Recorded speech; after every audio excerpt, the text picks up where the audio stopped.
Hello, dear students.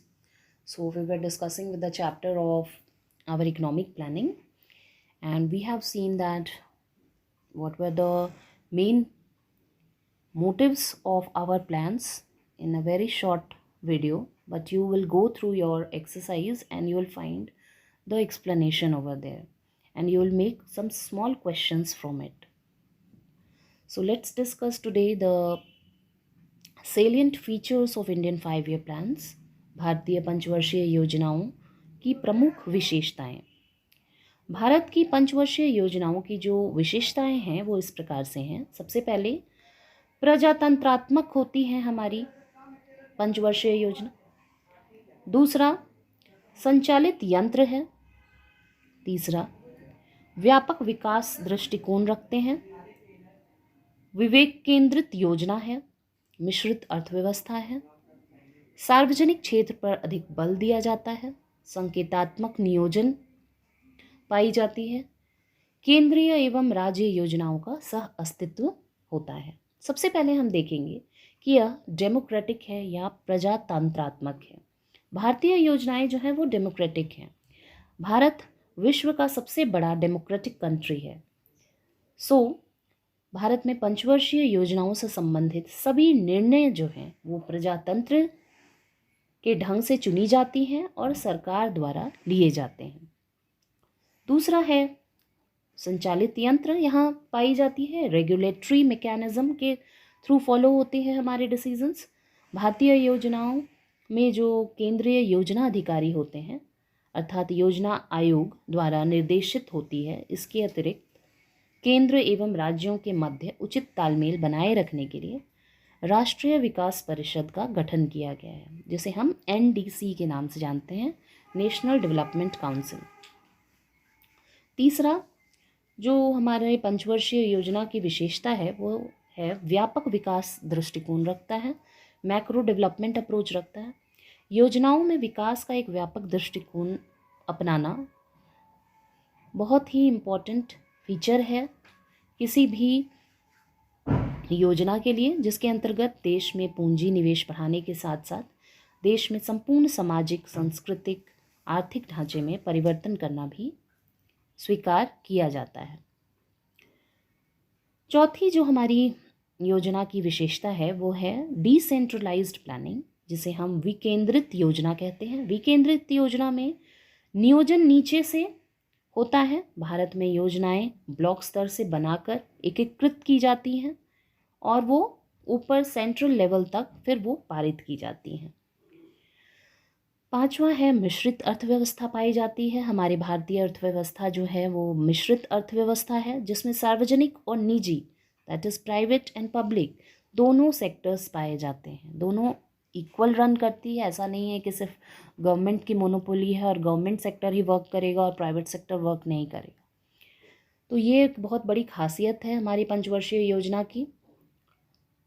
Sixth is more emphasis on public sector. सार्वजनिक क्षेत्र पर अधिक बल दिया जाता है।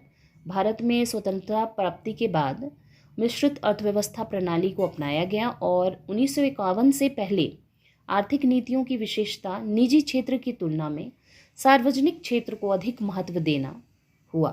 किंतु 90 के दशक में आर्थिक सुधारों तथा LPG नीतियों को अपनाए जाने के बाद देश में निजी क्षेत्र के सेक्टर्स को अधिक इम्पोर्टेंस प्रदान की गई।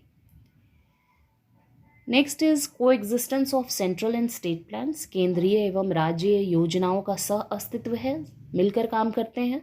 देश के जो प्रत्येक योजना के अंतर्गत केंद्रीय एवं राज्य योजनाएं हैं वो पृथक पृथक धनराशि निर्धारित की जाती है। केंद्रीय योजना पूर्णतः योजना आयोग के नियंत्रण में रहती है, जबकि राज्य योजना बोर्ड या स्टेट प्लानिंग बोर्ड और राज्य सरकार के नियंत्रण में होती है, लेकिन इन्हें योजना आयोग से स्वीकृति लेनी पड़ती है। तो ये सब हमारे प्लानिंग की प्रमुख विशेषताएं हैं। अब हम देखेंगे भारतीय नियोजन की जो उपलब्धियां हैं, achievements of Indian planning. Bharat में चूँकि आर्थिक नियोजन 1951 से प्रारंभ हुआ, तब से अब तक 65 वर्ष पूरे हो चुके हैं और इन 65 वर्षों में देश ने काफ़ी प्रगति की है। विश्व बैंक नवीनतम आकलन के अनुसार भारतीय अर्थव्यवस्था विश्व की 10वीं सबसे बड़ी अर्थव्यवस्था बन चुकी है। लेकिन अभी इस कोरोना काल में हमारी अर्थव्यवस्था थोड़ी चरमरा गई है, लेकिन स्टिल हम पहले देखेंगे अपने अचीवमेंट्स के बारे में, उसके बाद हम देखेंगे अपनी फेलियर्स के बारे में।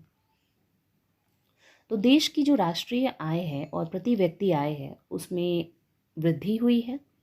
कृषि क्षेत्र में मल्टी डायमेंशनल प्रोग्रेस देखी गई है।